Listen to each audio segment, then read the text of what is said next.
Hello all, this is going to be another theory-based episode based on linear programming.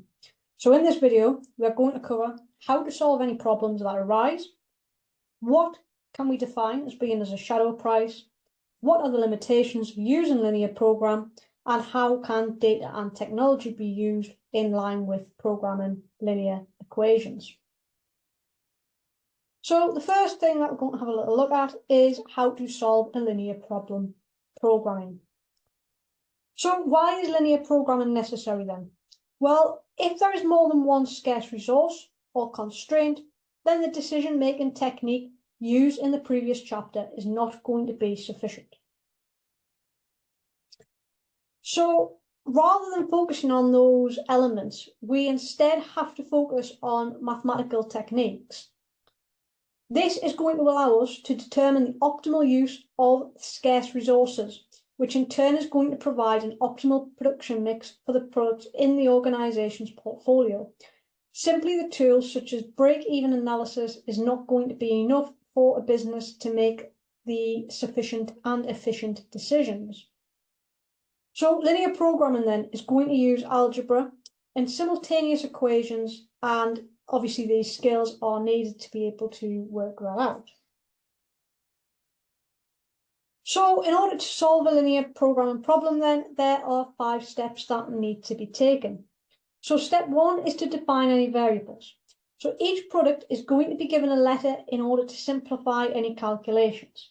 Step 2 is going to be to determine and state the objective functions, which are normally going to be to maximize contribution and are normally going to be based on the contribution per unit of each product. It may also be to minimize costs. The next step is to state the constraints. So each scarce resource or constraint is going to be expressed as an equation based on the usage of each product and the total amount of that resource available. So there may also be other constraints, such as a minimum of 1 product which may be produced. You can then plot these constraints on a graph. Remember, you are not going to be asked to do this in any exams, but instead you would always be given a graph to interpret. And the final step of this process is going to be to find the optimal solution. You can do this by using simultaneous equations. You need to calculate the coordinates of each vertex, so that is the furthest points away from each other on the vertex of the feasible region. You can then calculate the contribution at each vertex as well. So,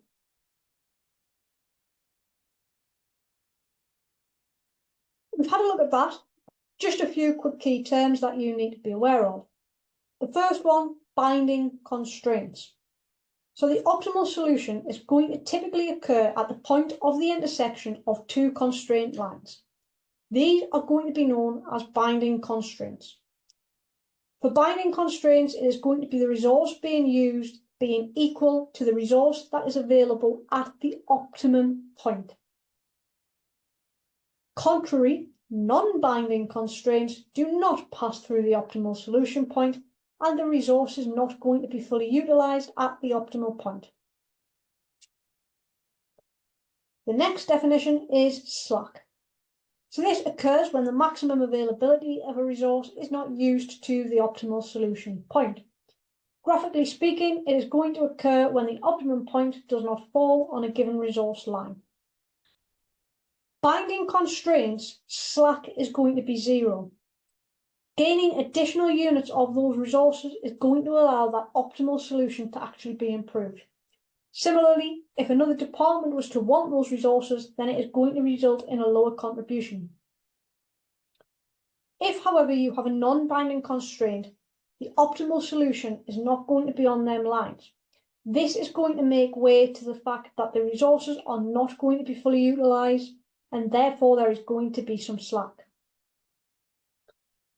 Surplus. Well, this is the utilization of a resource over and above a minimum.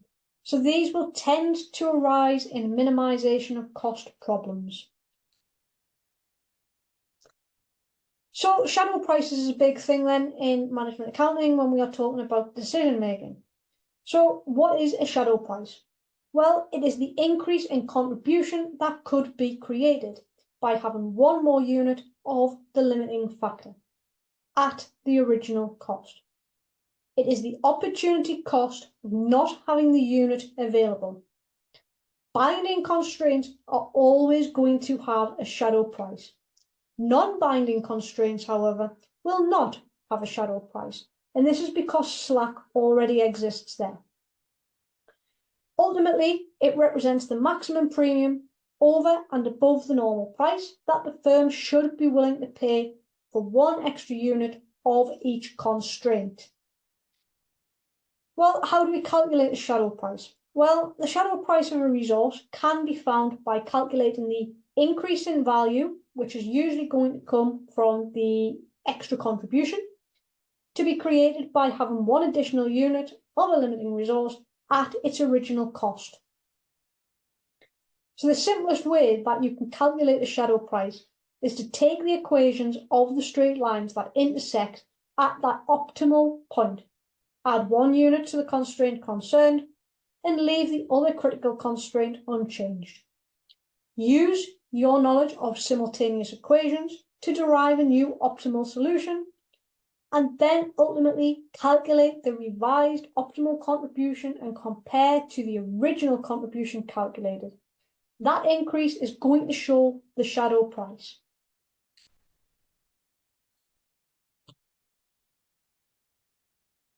So all sounds good, all sounds pretty simple, allows businesses to clearly identify and visualize what decisions may make, but there are limitations with this. First of all, as the name suggests, it assumes that all relationships are linear. It is only suitable when there is one clearly defined objective function, which is not always going to be the case. It can become complex to solve manually, and it assumes that all variables are completely divisible. Again, unlikely in certain situations. Single value estimates are going to be used, and it assumes that the situation is going to remain static in all other aspects. Well, where does data and technology come into this then? Well, linear programs can be complex. It can be a long drawn out process. Well, there's something in today's world which we all know too well at some point in our lives, and that is that of technology. We perhaps become too reliant on it. However, in this case, businesses can use technology to their advantage. It allows them to speed up and ease the burden of making product mix decisions. So one good tool for this is the use of spreadsheets. Now, I'm a great advocate of using spreadsheets. Anybody that knows me will probably tell you that.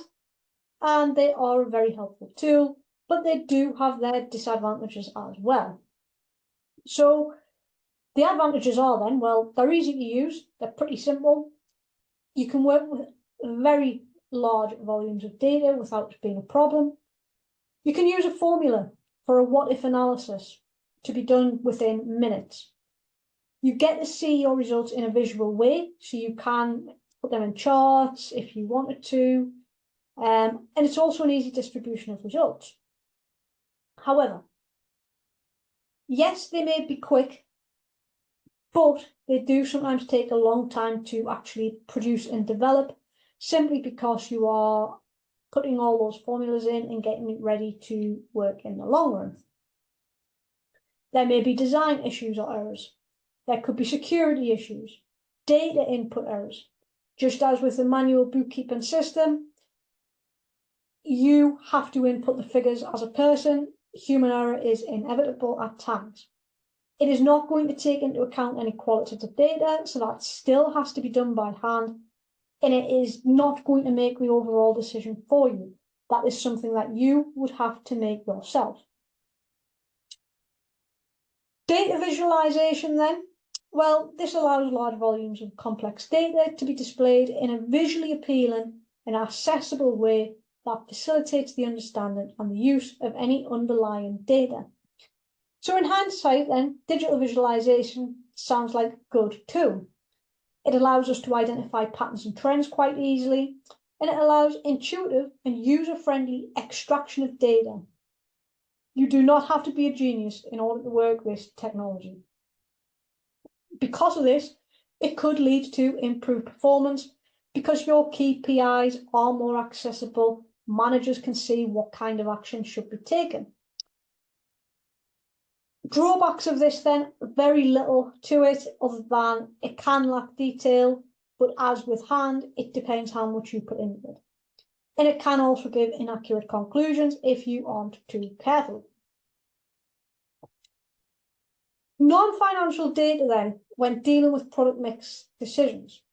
So optimal product mix calculations studied, which I've talked about so far, have focused solely on the financial implications, but there are many non-financial factors that managers and decision makers need to take into account.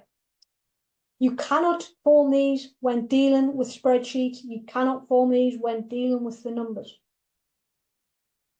These are things like your customer value placed on a product. Is your customer going to be happy with the product you have produced? What is your competitors selling, and are they selling them at a similar price to you, or have they overpriced or underpriced? For how long will a material or resource be scarce? Life is unpredictable. We cannot guarantee that the planned materials are going to be available all the time. Is a product redesign an option? Think about mobile phone industry. You've got the latest iPhones coming out. You've got the latest Samsung S range coming out. Not a lot changes. The spec perhaps changes, but it's just the same product redesigned. And there's also the ethical implications that we need to consider for whether that be actually adding a new product or removing a product.